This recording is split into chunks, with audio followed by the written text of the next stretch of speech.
I appreciate it. I hope you guys are doing well.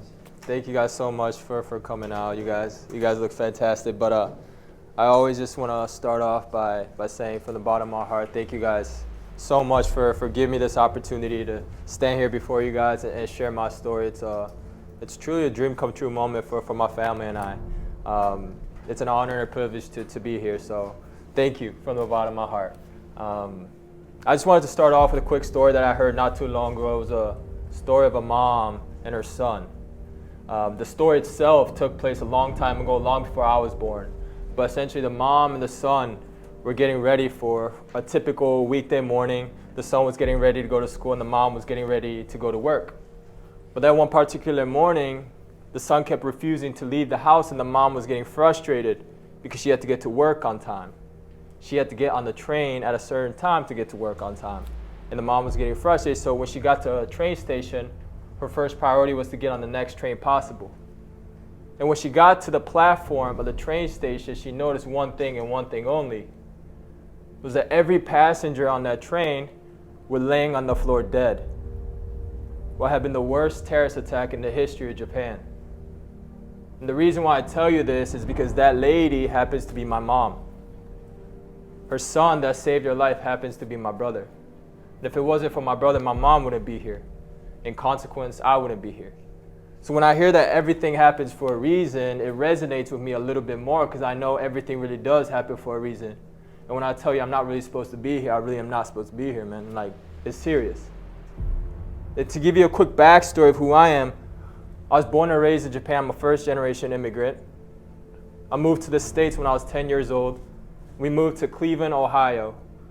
I wouldn't say I grew up in the roughest neighborhood, but I grew up in an area where if you got caught up in the wrong streets, you could get yourself into a lot of trouble. I lost a lot of friends through drugs, gang violence, gun violence. And the only thing that helped me stay away from the streets, the only thing that helped me stay away from trouble growing up was soccer. And I know we're all brought here through FCA, and sports has been very pivotal to my life and my career. I had the opportunity of accomplishing a lot of things through soccer. I finished high school as the #1 recruit in the state for my position. I was a top 150 recruit in the country. I got to play at the University of Louisville, University of Akron. I got to forego my junior and senior year to go on and play professionally. I just finished my career playing 6 years in the league, so these are some things I'm extremely grateful for. But the reason why I tell you all of this is when I reflect back on my career and my life, the odds were stacked up against me and my family. I'm not really supposed to be here. I genuinely mean that. But how I ended up here is only because I learned these 3 core values I had the opportunity of instilling in my life through my experiences. First of which is discipline. I learned the importance of discipline early on. Discipline is not only how we start something, discipline is how we finish it. And I tell everyone this, a lot of people mistake discipline for motivation. You couldn't be any more wrong. Motivation is there at their convenience. It's not there when we need it most. It's easy to wake up at 10 a.m. feeling fresh and getting to a workout, but that's not the work that makes you who you are. The work that makes you who you are is when your alarm clock goes off at 5 a.m., you got to get to your 7th workout of the week, you're not seeing no results. Ain't motivation waking you up then. It's discipline. But that's the type of work that makes you who you are. By the time I was 12 years old, I lived in 7 different apartments in 5 different cities in 2 different countries because my parents couldn't continue to pay rent that wasn't stabilized. When I was 12 years old, my mom was diagnosed with cancer and had to quit the club team that I was playing for at that time because we couldn't pay for the medical bills. And these aren't stories that you don't hear too often. You don't hear stories of kids quitting a club team and making it out. You hear stories of kids joining a club team and making it out. So when I tell you odds were stacked up against me and my family, it really was.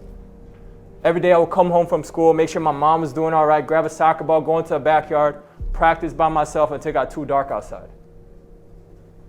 Ain't nobody motivating me then. It's just me and God out there. I'm doing God's work. But that's the type of work that makes you who you are. That's the type of work that builds character. Years later, I'm in year 2 playing for an organization in Brazil. I had just been traded back. And I got there a little too late. What I mean by that is when I got there, we were already in week 8. We were 8 games into the season. We were undefeated. We were number 1 in the league, and we were getting national media attention. And the reason why I tell you all of this is because there was not much opportunity left for me. Coaching staff will come up to me, they say, Kota, you're not doing anything wrong. Just there's not much PT we can give you. There's not much playing time we can give you. We can't fix what's not broken. I understood that. That's the business aspect of sports. And every day with that organization, our schedule was quite simple. We had team breakfast, practice, team lunch. In the evenings, we were free most of the days. So every single day, my trainer and I, we will work out in my apartment. And we will finish our workout with a timed run around our neighborhood. And every single day, there'd be a group of kids playing soccer in the streets. And one day, the group of kids came up to me. They said, hey, Umeda, how do you stay so motivated to work out every single day, even though you might not play this weekend in Rio? I said, I'm not motivated. I don't believe in motivation. I'm disciplined. If I relied on motivation, I would have quit when I was 12 years old and I saw my mom fighting for her life. But I got here with discipline, and I know I'll get to the next level with discipline. Through FCA, when I was 18 years old, I was introduced to a Bible verse. It was Jeremiah 29:11. It said, for I know the plans I have for you, declares the Lord. Plans to prosper you, not to harm you. Plans to give you hope and a future. I was getting to a point where I had to put my faith in God's plan and not my plan. I had to believe that God's plans were a lot bigger than my plan, but I was only able to do so if I stayed disciplined. If you want to follow God's plan, not your plan, you got to stay disciplined. And I tell everyone this, as long as you stay disciplined, you keep your dreams alive. And sometimes in life, that's all you need to do, but most importantly, sometimes in life, that's all you can do is keep your dreams alive. The next question then becomes, how do we make our dreams into a reality? And when I reflect on my life and my experiences, how I was able to make some of the dreams that I had since I was a little kid, how I was able to make them into reality is the second core value I learned. It's courage. Courage is taking the opportunity of a lifetime within the lifetime of the opportunity. Courage is knowing that the opportunity is not going to be there forever. It might only be there in a blink of an eye. Courage is having that leap of faith. Behind every iconic moment, behind every historical moment, behind every life-changing moment is an act of courage. In 2018, I received a phone call that changed my life. I was playing at the University of Akron at that time. We had just finished playing a game against the University of Pittsburgh. I'm walking out of the locker room. My father calls me, hey son, I gotta talk to you. I say, yes sir, what's up? He said, the organization you kept sending your highlight tapes to in Brazil, they want to finally offer you a professional contract. A life-changing moment for me.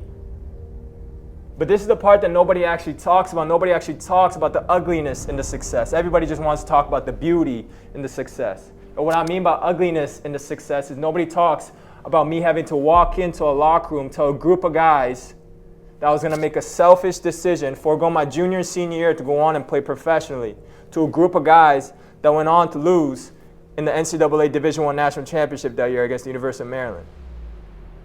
Nobody talks about me having to clean my entire apartment and put everything into 2 suitcases knowing my life was going to change. Nobody talks about the quiet car ride to the airport when I'm about to get on a flight, go to a country I've never been to before.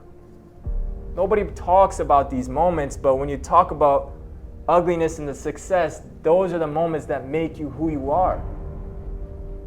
And I'll never forget, we're waiting in line. My father and I, we're waiting in line at TSA. He's getting ready to say goodbye to me. And he says, hey son, you good? I say, yeah, Dad, I'm good. And for those of you that don't know me, I'm usually a very quiet guy. I don't talk much.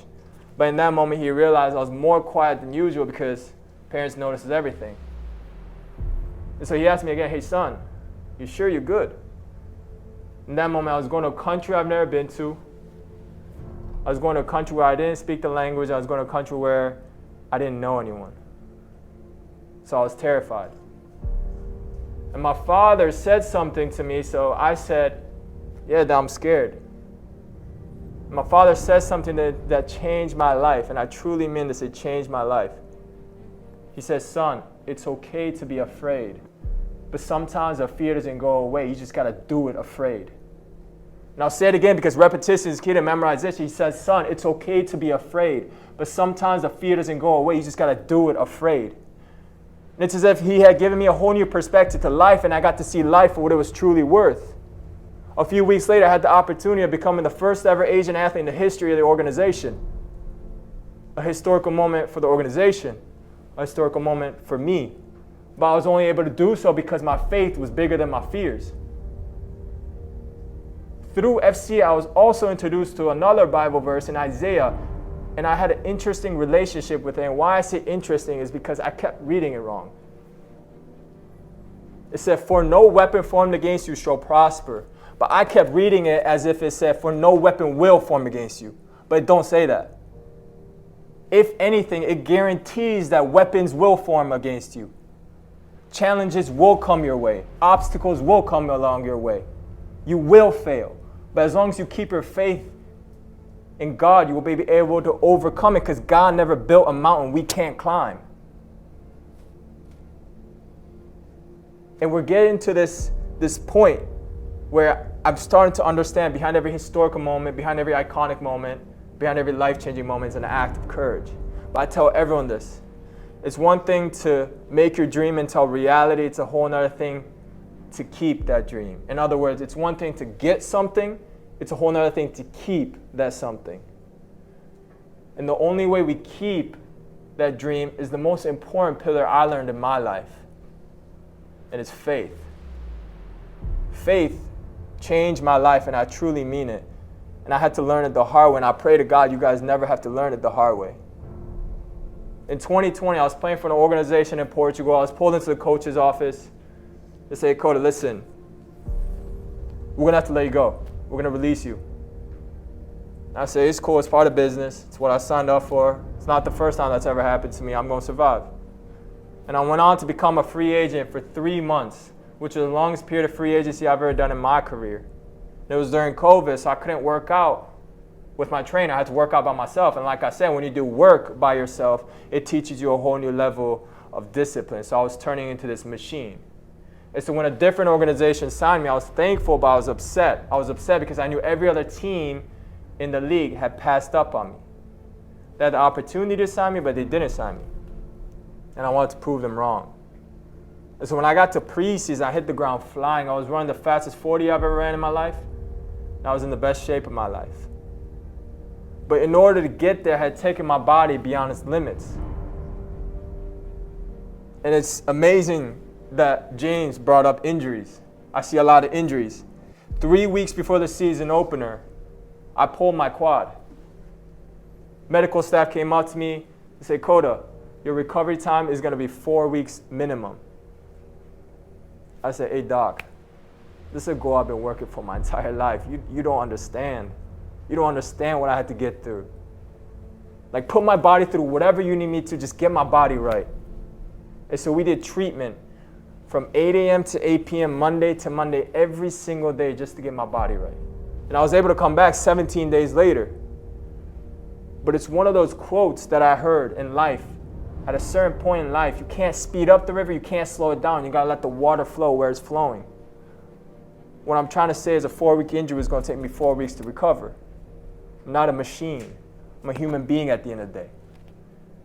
And the day before the season opener, we're going through walkthroughs, which you guys know is the lightest form of practice. And we're going through walkthroughs, and my right quad completely ruptured, torn into 2 pieces, still torn, still to this day. In that moment, I was broken physically. And to make matters worse, that night my agent had called me. He said, Kota, you got a second? I got to talk to you. I said, yes, sir. How can I help you? He said, Kota, I wasn't able to register your trade within a deadline. In FIFA, you can only trade players within a time frame, just like the NFL and the NBA. He had missed it. So in that moment, I was 22 years old at that time. A goal I had been working for 22 years of my life was taken away in a heartbeat. I was broken physically, I was broken spiritually, and I was broken mentally. And that night, I decided to commit suicide. I knew exactly what to do. I had everything I needed to do it. But before doing so, I thought it would only be fair to call my best friend and thank him for everything he's ever done for me in my 22 years of my life. So I called my brother on an international phone call. He was in Cincinnati, Ohio at that time. And I thanked him for everything he's ever done for me in my life. And it was the first time ever in my life where I heard my brother break down in tears. In that moment, I realized I was doing something wrong. I realized I was doing something selfish. So we promised to stay on an international phone call that lasted over 7 hours, over $500, but we knew it was worth it because I got to wake up the next day. But I didn't wake up to sunshines and rainbows. I woke up depressed. I couldn't see the light at the end of the tunnel. Nothing gave me pleasure. Nothing gave me happiness. I was one of less than 1,000 players to be in the league, yet I was so miserable. And I'm a firm believer there's this thing called stigma, especially towards athletes, where we're not really allowed to show our emotions. They only worry about our performance on the field and not necessarily our performance off the field. So people will come up to me and they say, hey, how are you? Not with the intent to truly understand how I'm doing, but with the intent to start a conversation, because that's how we do it nowadays. This continued for days, after weeks, after months. I got to a point in my life where I said, bro, this ain't even me no more, dog. It's not even me. And the turning point of all of this, I needed a life-changing moment. A life-changing moment, you need courage. And my act of courage is so simple. I'm going to walk you through it. Right next to our team cafeteria, there's an office I had walked past every single day for 8 months straight. Until I built up that courage and I decided to walk into that office. It changed my life. It was our team sports psychologist. It's a woman that I still talk to on a daily basis, still to this day. And she changed my life on and off the field. After that moment, I went on to playing 3 straight national championships, winning 2 of them. But the solution that my psychologist and I found was so simple, yet so profound. All my life, when I reflect on my life, all my life, the odds were stacked up against me. Nothing in my life was stable. A group of terrorists tried to murder my mom. I'm a first-generation immigrant. I've been racially abused. By the time I was 12 years old, I lived in 7 different apartments. I had to quit the club team that I was playing for growing up because we couldn't pay for the medical bills. So all the odds were stacked up against me and my family. I'm not even supposed to be here. The only thing that helped me get here was soccer. So I grew this fond relationship through soccer where I got to a point where I identified myself as an athlete. People would come up to me and say, hey, what do you do? I say, I'm a baller. I'm an athlete. And all my psychologist and I did is we shifted my identity from being an athlete to being a Christian. I heard a quote that said, if every decision and choice you make is just about you at a certain point in life, you're going to hit something that's a lot tougher than you. It's going to make you quit because you don't have a driving force for why you do what you do. But when you find a deeper purpose, you become a machine, not only because you know what you represent, you know who you represent. I was getting to a point where I couldn't just preach an assortment. I had to live it. I couldn't just preach Jeremiah 29:11. I had to live the fact that God's plans were a lot bigger than mine, that God's plans were to prosper me and never to harm me. I couldn't just preach Isaiah. I had to live the fact that all the weapons that were forming against me, they were never going to prosper as long as I kept faith in my God. And he rightfully did. Faith is so incredible. Something I was introduced to when I was 18 years old at the University of Louisville. And I tell everyone, faith sees the invincible. Faith touches the intangible. But most importantly, faith achieves the impossible. At the end of the day, when we strip away all of our accomplishments, our achievements, our titles, what are we truly left with? Because that's who we truly are. That's our character. As a survivor, I encourage you to never place your identity into something so shallow where one day you're defined, you're glorified by your performance on the field, and another day you're ignored because of the performance you have on the field. Place your identity in something that's much deeper than that. And from the bottom of my heart, I just want to say thank you guys so much for giving me this opportunity, and God bless you all.